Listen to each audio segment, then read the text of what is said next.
Hey everyone. So, vulnerability moment again for you today. I'm just sitting outside taking a quick break, quick moment away, lunch break, whatever you want to call it. Feel prompted to share some things. It's been a bit of a discouraging morning, really, and it's funny. I feel like I share things with you, and you may feel like my life is negative, but it's really not. I have a really great life, and I have a lot of joy and a lot of happiness. It's just that some of the things I felt prompted lately to share publicly have been more along the lines of some of my struggles. So I do want you to know that I have an amazing life, and I'm very grateful, and I'm very, very blessed.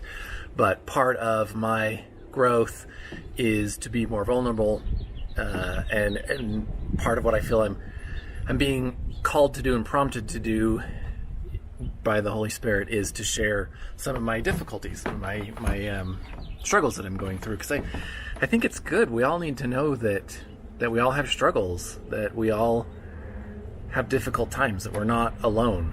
And I want to share with you what I'm going through, but also, the things that I find that have brought me some hope and some peace. And hopefully you can do the same in return for me, when you have those times, and maybe you'll find courage and hope and peace in it as well. So I won't get into really the details this morning. I just had a kind of a difficult morning, discouraging. I'll put it this way. It involved the DMV. If that's, not being too stereotypical. I've actually had very good experiences at the DMV. So DMV, if you're watching, I'm sorry. I don't mean to pick on you. But just some things weren't going the way I was hoping that they would go, with some vehicle situations. So had a bit of a discouraging moment and came back home. And just lots on my mind, and wondering, why do we have these moments? Sometimes when you feel like you're doing everything that you can to stay on that covenant path, to stay on the straight and narrow path, to follow God, to follow the Spirit, why do we have these hard times? And is it because we're sinning? No, not always. If we do sin, then of course there may be things there that we would need to deal with, but not always.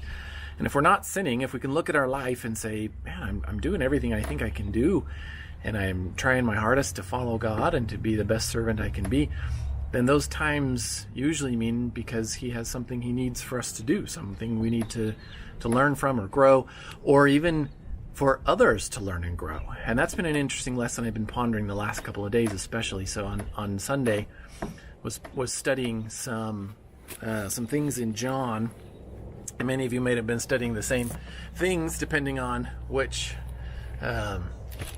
lessons or whatnot you were studying in your own personal life. But it's a story that really touches me and really hits my heart. It's a story in the book of John in the Bible, in John chapter 9. It's a super touching story where Christ heals a blind man. But what I wanted to focus on really is just the very beginning of the chapter, where He says, they encounter this blind man who is blind from birth, and His disciples ask Him, who did sin, this man or his parents, that he was born blind? And Christ's answer is amazing to me. He says, Jesus answered, "Neither hath this man sinned, nor his parents, but that the works of God should be made manifest in him." I love that so much. Here is a man, I don't know the rest of his story. We don't know much about it, but if you can just think about what he's gone through, being in this situation where he was shunned, obviously, by the people around him, assuming that he had sinned or his parents had sinned. I mean, he probably was in extreme loneliness. I mean, I have no idea who was even paying attention to him, if anyone was really paying attention to him in his life. And here he is, and the disciples even obviously thought that this was the case. And Christ says, no, that's not the case. This man was born this way so that the works of God should be made manifest in him. He was supposed to be this way. He was almost foreordained to be this way, so that Christ had come at this moment. And then if you know the rest of the story, this blind man is healed. Christ heals him by the clay, etc., and tells him to go bathe. and he's healed. And it kind of creates this great big uproar among the people at the time, saying, hey, what happened here? They even call his parents in. It's quite a to-do, really.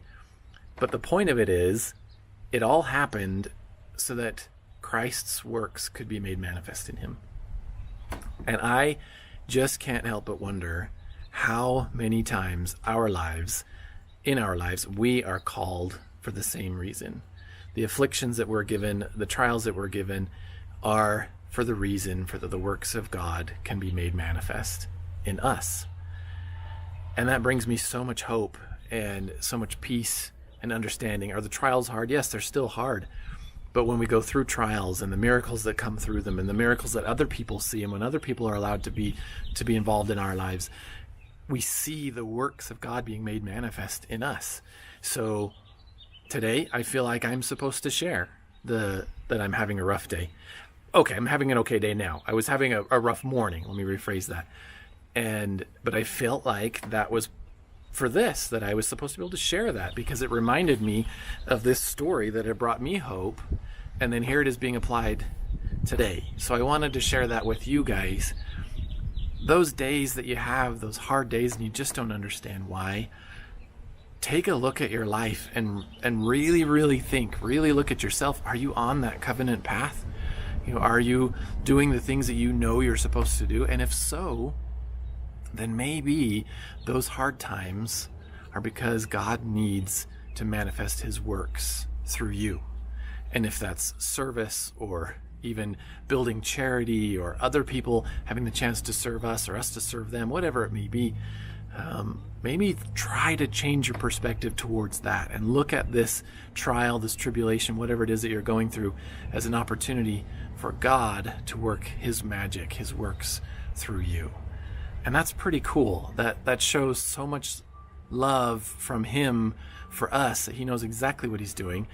And for those of us who, I'm sure you're the same way, you want his light to shine through you, this may exactly be how it's happening. Sometimes we think we have to be all happy and super joyful all the time.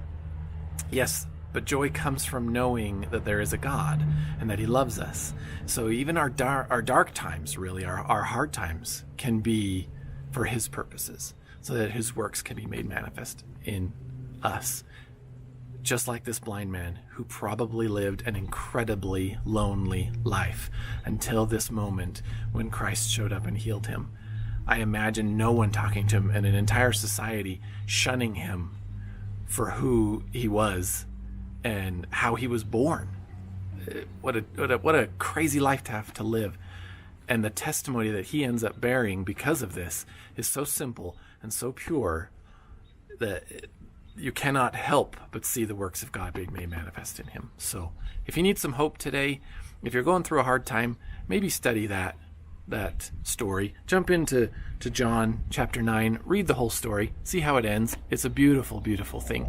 And then see how that also compares to your life, and see how God may be working his works through you. So anyway, it's a beautiful day. The sun's shining. I hear birds chirping. There's a beautiful breeze. I don't know if you can hear that, but there's a jet flying over right now. I love that sound. Sound of freedom. Anyway, I love you all, and I hope that this can bring you joy as well.